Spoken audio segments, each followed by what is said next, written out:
It's a $500 million plus project. I suspect more than 500 at this point. Oh, it's going to be beautiful. Some of the exhibits and some of the AV and interactive components they've added, it's great. They're now moving into the phase 2, which is kind of the meat of the project. The first part was the off-site location, which was on the northwest side of the city. And what that is really the build out, the installation of tanks to store the animals while they're working to build out the phases for the actual 100-year centennial revitalization project.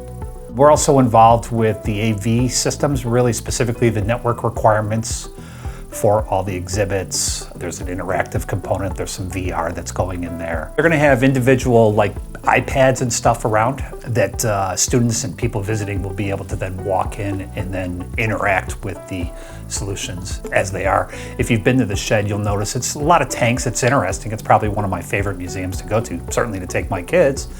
But you just walk from tank to tank and look at the animals in their environment. Here, I think they're going to make it more of a learning component and try to educate the public. It's created a bit of, I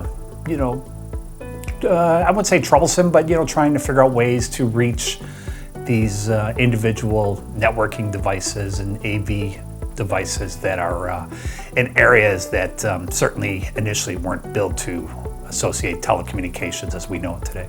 Well, it's a 100-year facility, right? It was built, I believe, for the World's Fair back years ago. So large concrete structures, paths that weren't designed with the limitations that you have with some telecommunications systems. Think about coring. If you have to core through an 18-inch poured concrete structure of some sort, it could be difficult. The security component can be difficult, obviously, again, because there's a lot of existing systems. Trying to replace systems and upgrade systems while maintaining the existing structure has been somewhat difficult as well. This is a community project. This is a representation of what Chicago has to offer. For us to be part of it, I think, is huge. For us to have been asked and been lucky enough to work with this team, this is the definition of our mission statement. We're really proud to be on something like that. In this profession, we're lucky enough to build monuments, and this certainly is probably, one of the greatest monuments in my 30-plus year career.